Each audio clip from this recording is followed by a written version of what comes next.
கர்த்தருடைய பரிசுத்தமான நாம மகிமைப்படுவதாக. ஆசீர்வாதமான மாலைவேளையில் 120 நாட்களில் வேத தியானம், வேத வாசிப்பு என்கிற திட்டத்தில் இன்றைக்கு 18வது நாள். யாத்திராகமம் 37 முதல் 40 சுருக்கத்தை சொல்ல விரும்புகிறேன்.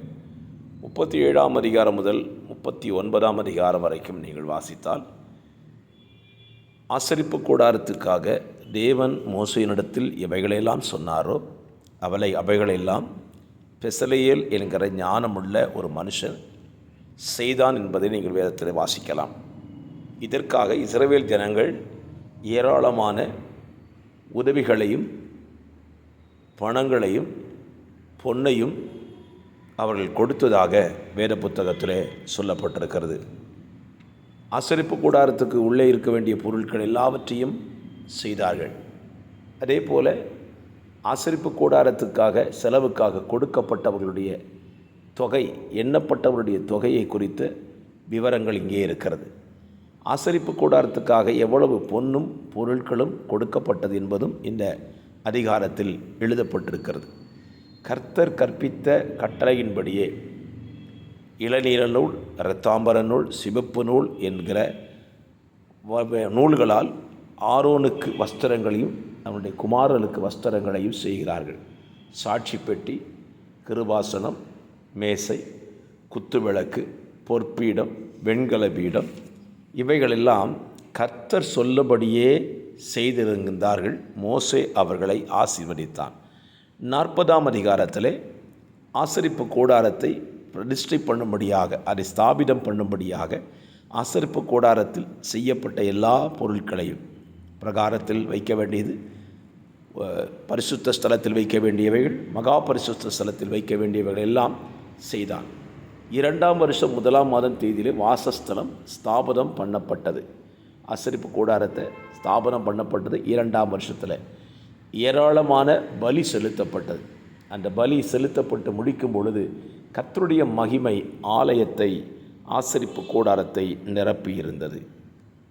ஆலய தியான பகுதி லூக்கா, யோவான் 18, 19, 20, 21, அப்போஸ்தலர் 1. யோவான் 18 இயேசு கெதரேன் என்ற ஆற்றுக்கு அப்புறம் இருந்த ஒரு தோட்டத்திலே தம்முடைய சீஷர்களோடு கூட ஜெபிக்கப் போகிறார்.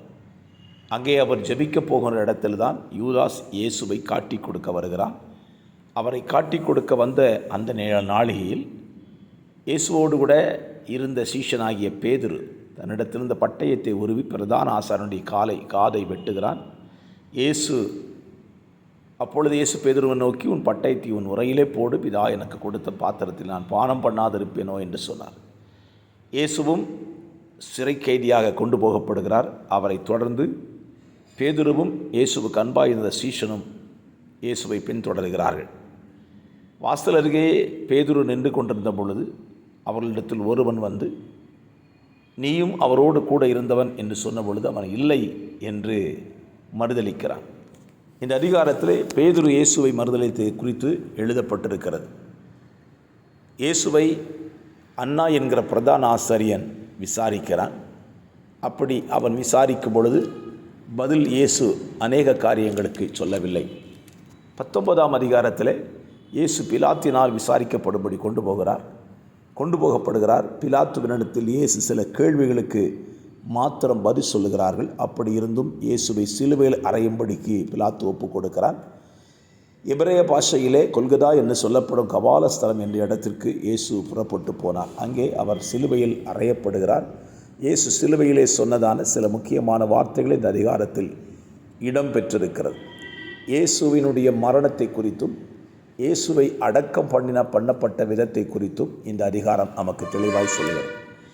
20ஆம் அதிகாரத்தில் இயேசு கிறிஸ்துவனுடைய உயிர்த்தெழுதலை குறித்து நாம் வாசிக்க முடியும். இயேசுவையும் இயேசுவனுடைய சரீரத்தையும் பார்க்கும்படியாய் வந்த ஸ்திரீகளில் மரியாள் மாத்திரம் கல்லறிடத்தில் நிற்கிறாள். பேதுரு யோவானும் வந்து பார்த்துவிட்டு போய்விடுகிறார்கள்.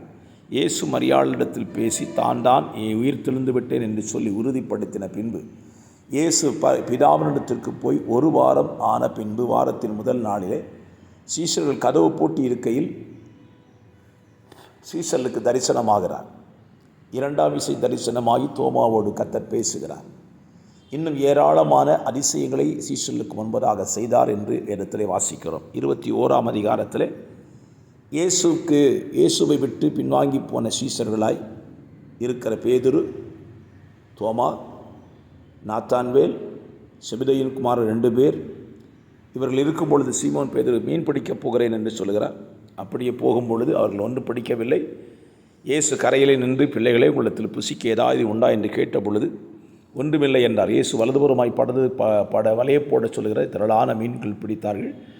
இயேசுவுக்கு அன்பாய் என்று சொல்லுகிறான். அவர் கர்த்தர் என்று சொல்லும் பொழுது பேதுரு கடலிலே குதிக்கிறான். இயேசு அவரோடு திரும்ப பேசி அவர்களை தாம் என்பதை உறுதிப்படுத்தி, பேதுருவிடத்தில் நீ என்னை நேசிக்கிறாயா என்று 3 தடவை கேள்வி கேட்கிறார்.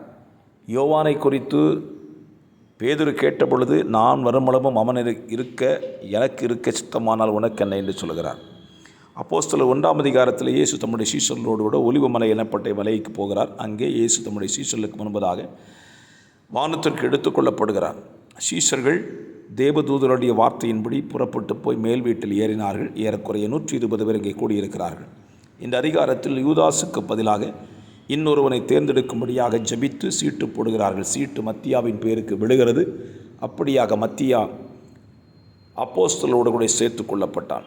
இப்படியாக இந்த நாளின் தியானம் நிறைவு பெறுகிறது. வாசித்தவர்கள் தியானித்திருப்பீர்கள் நம்புகிறேன். இதை கேளுங்கள். இது உங்களுக்கு பிரயோஜனமாயிருக்கும். மற்றவர்களையும் கேட்கும்படி உதவி செய்யுங்கள். பரிசுத்த பிதாவே, இந்த வார்த்தையை கேட்கிற நம்முடைய பிள்ளைகளை ஆசீர்வதியும். ஆமேன், ஆமேன்.